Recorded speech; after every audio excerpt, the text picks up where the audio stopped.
Hi folks, my name is Mohammad Misbauddin and I am e-education provider of medical coding. So I am teaching you about the certification called Certified Professional Coder.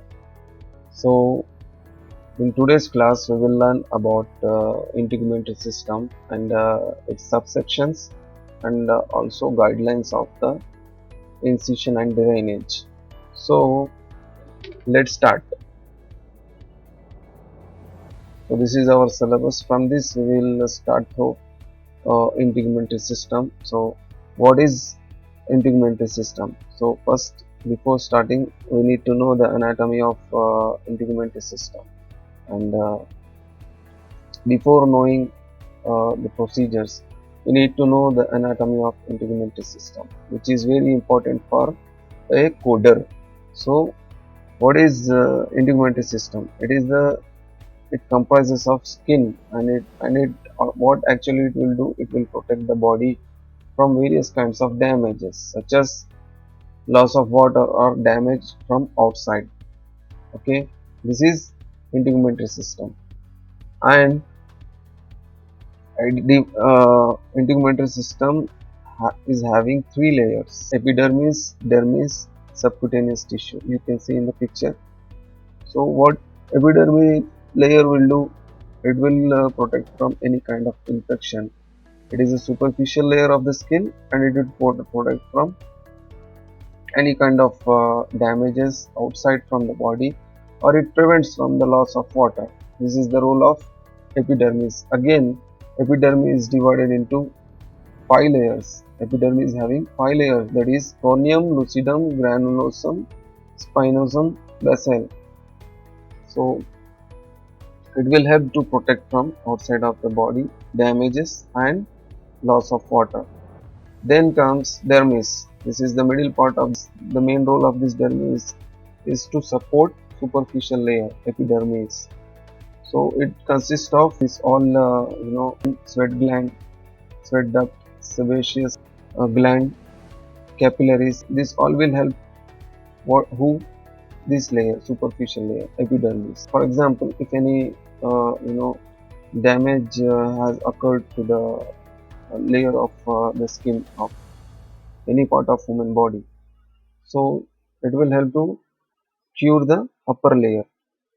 So the role of this dermis is to support epidermis if any kind of damages occur to the superficial layer of the integumentary system. So the third one is subcutaneous tissue. This will control the body temperature. So the only important role it will play is it will control the body temperature of human body. This is anatomy of integumentary system.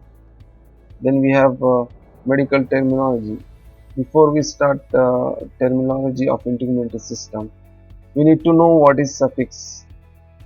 Suffix is word ending. With a certain medical word, the term will be ended. So how? For example, we have this itis, inflammation. Itis means inflammation. We have the word, it is ending here. Dermatitis. It means this is suffix which is added to the medical word derma. This is suffix. So dermatitis. This is the meaning inflammation of the skin. What the meaning will become?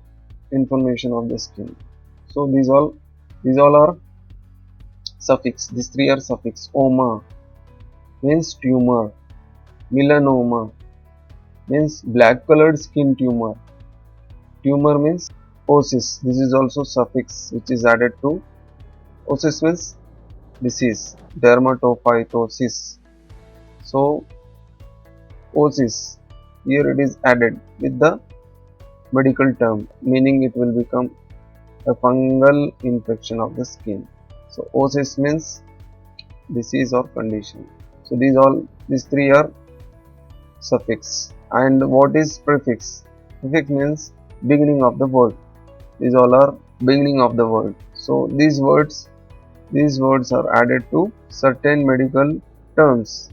For example, we have cutaneous, okay, the layer of the skin. Cut means skin, In the medical terminology, cut means skin, derma means skin, epi means upon, lipo means fat, melan means black, onyx means nail, pachy is thick, sclero means tough, sudor means sweat. So these all are the examples of that. Cutaneous means layer of the skin. Dermatology, study of the skin, okay, and its diseases. Epidermis means layer above the skin. Lipotrophy, a trophy of fat below the skin. Melanin, the black pigment in the skin. Onychectomy, excision of a nail, means removal of nail. Pachyderma, it means abnormal thickening of skin. Scleroderma, chronic hardening of the skin. Sudorific, an agent that promotes sweat. So these all are the prefix, and combinedly it will become medical terminology. So these all are the examples of integumentary system. So this is the first section. So today we will learn about incision and drainage and its guidelines. In this subsection we have incision and drainage. This is the type of procedure physicians will do. A kind of procedure generally the physicians will do in the hospital setting. So what is incision? Incision means cutting into. So drainage means removing fluid or pus out, draining pus out, you can say. So if a patient is coming with the abscess, he will make a simple incision and he will drain the pus out with the help of surgical instruments. What is the surgical instruments? He may use surgical clamp to break a flocculation within the cavity, the dead cells, the growth of the dead cells, which will prevent to flew the pus out. So for this purpose, what physician will do, he will use the surgical clamp. It is like a scissor, and he will cut the dead layer and he will apply the dressing. So this is the procedure he will do, and sometimes he may leave this wound open to continuously discharge the fluid. So like this the physician will do this procedure. This is the subsection of integumentary system. For the coder, there is only two guidelines, very important and essential guidelines to follow. What are those? The coder need to identify whether it should be simple or it will be complex. How? To identify simple, the physician will document that it is a simple incision, he had done the simple incisions. You can identify with the help of that keywords. Only single incision he will do, that will be the simple procedure. And coming to the complex, physician will do multiple incision to the patient's skin, and it will take more than the simple, it will take more time than simple incision and drainage. So we can see CPT book for the codes. This is the incision and drainage in the CPT book. This is 10040. This is the acne surgery. So doctor will use some suctioning instrument to remove the acne. So for this procedure, this code will be used. Okay, we are in incision and drainage. This is the code 10060, incision and drainage of abscess. So if a single incision is created by the physician, then this code will be used. And for the multiple incisions or the time which has taken more than simple, this code will be used. Coder has to identify whether it is simple or complex. So there are two codes for this incision and drainage. And moreover, let me explain you about a whole topic, incision and drainage. This is pilonidal cyst. This code is used for pilonidal cyst, where actually the pilonidal cyst occurs. So this is related to the tailbone. I'm showing you the position that where pilonidal cyst will occur. Usually it will occur at tailbone of the human body. So again, coder need to identify whether it is simple or complex. We have two codes for that. For the simple code, for the simple procedure, we have 10080, 10081 for the complex procedure. There is some instruction here for excision of pilonidal cyst. What is excision? So you have to look up for this course. Cutting out the cyst. So cutting out the cyst, it means this is the instruction we should not use if the cyst has been removed out. This is incision and drainage procedures. For if the provider has done excision to the patient on pilonidal cyst, so we have to look up for this course. These are different. This is different procedures. So the codes will be started from this range 11770 to 11772. Okay, again we have removal of foreign body. This is related to subcutaneous tissue.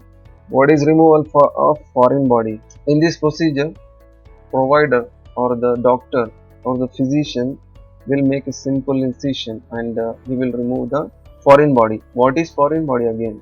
So an object which is pierced into the skin till the subcutaneous tissue. So either it may be a broken glass or nail, and we have certain other examples.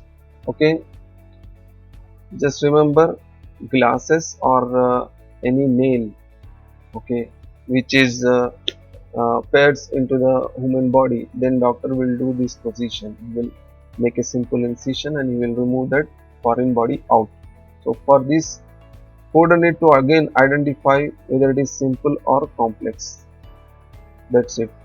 For simple we have this code, and for complication we have this code 10121. Again there is some different instructions for this related to removal of foreign body. Someone has stabbed to the patient, so we have different codes for this. This range is different. So later we will study about this. So this is the instruction. So again we have one more instruction here. So what is debridement? We will learn in the future classes. Again, this is incision and drainage of hematoma, seroma, or fluid collection. If doctor finds a fluid collection or hematoma or seroma in the patient's skin, so these are the key terms. If doctor has used these words, I mean, if he finds that the patient is suffering from hematoma, seroma, or he is having some fluid in the skin, so he will do incision to this hematoma or seroma or fluid collection. So he will make a simple incision and he will remove these conditions out. Okay, so especially for these keywords, the code is this 10140. Then comes 10160. This is the code for puncture aspiration of abscess, hematoma, bulla, or cyst. What is the difference between these two? Here the doctor will make a simple incision. Here in this code is used when the physician will insert a needle and remove the abscess out, remove the hematoma out, or bulla or cyst, any kind of cyst. So this is related to the needle. If the physician has used needle, then this code will come. So this is the difference between these two different codes.